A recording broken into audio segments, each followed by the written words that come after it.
Tere päevast, sõbrad! Ma olen Aleksei Turovski, zooloog, loomaaednik, kõikide loomade sõber, ka huntide sõber, aga ma olen väga suur lindude sõber ja ma loodan, ma usun, et teie olete ka.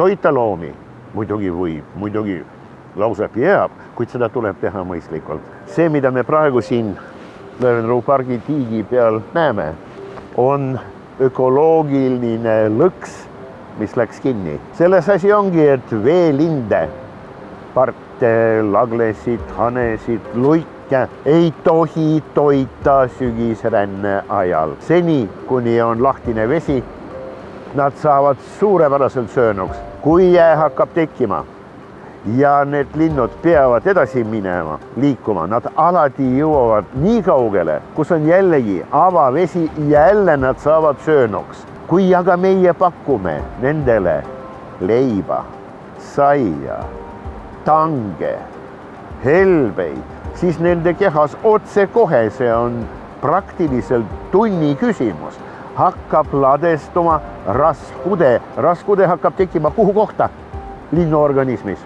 Sinna, kus on ruumi, mingilgi määral. Ja see on kahjuks südamepaun. Te teate, kuidas nad lendavad? Väga kiiresti töötades oma tiivadega. Kuidas te teete, kuidas töötab nende süda? Tohutu kiiresti. Südamel paunas peab olema ruumi. Kui sinna tekib liigne raskude, ei lähe lind enam kuskile, ta on lõksus. Sõbrad, seda ei tohi teha. Kuid väikesed värvulised, kes meil talvituvad või need, kes tulevad meile talvekülalistena, nagu siidisabad, nad ei pesitse meil, nagu leevikesed, ka nemad ei pesitse meil, vaat nendele midagi pakkuda.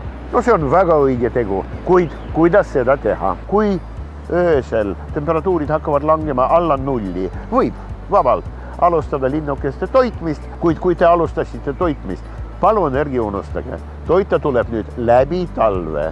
Mida nendele pakkuda? No näete, siin on ilmselt ise tehtud ja päris mõistlikult. See on läbipaistvast materjalist ja siia on pandud läbipaistmatud ristid. See on väga õige.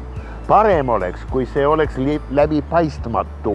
Ohu korral linnuke kohkudes ei pruugi aru saada, et see läbipaistev koht ei ole läbitav. Nii et väga hea, et siin on vähemalt need ristid pandud, nii et tegija mõtles selle peale. Aitäh talle. Ja siin on praegu sihkad, päevalille seemned, mis on väga hea toit. Hiinamaa pähkel ehk arahis.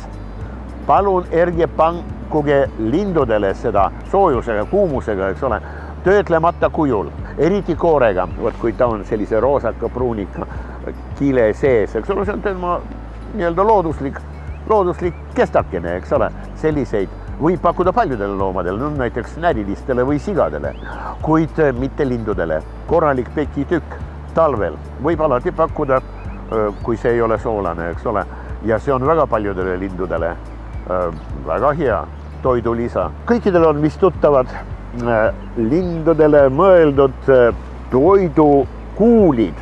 Minu meelest see on suurepärane vorm. Ma olen seda kasutanud loomaias õige mitmes kohas. Mingisugused jutud oli kuulda vahest, et linnud võivad võrku kinni jääda. Vaadake, asju juhtub. Te ju kontrollite neid olukordi, päästate ta lahti. Kuigi mina pole ühtegi usaldusväärset infot selle kohta kunagi saanud, ega ise mitte midagi niisugust kogenud.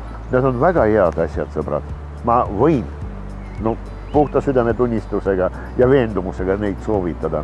Aga paigutage neid erinevatesse kohtades ja vahetage nende asupaigad. Tuleb tööd teha. Tuleb tööd teha. Eks ole, täna on see pallike siin. Homme pange ta kas või sinna või rõdu teise otsa või korteri vastaskülje akna juurde. Seda on hea teha, seda on vaja teha. Toites linde õigesti, mõistlikult, nii nagu peab, te aitate neid tõepoolest. Ja lindudeta, linnulauluta, andke andeks, aga see on tõesti katastroofi kirjeldus. Hoiame linde, nii nagu te seda teete, tehke seda ka tuleval aastal ja ülejärgmisel ja igavesest ajast igavesti. Jõudu teile!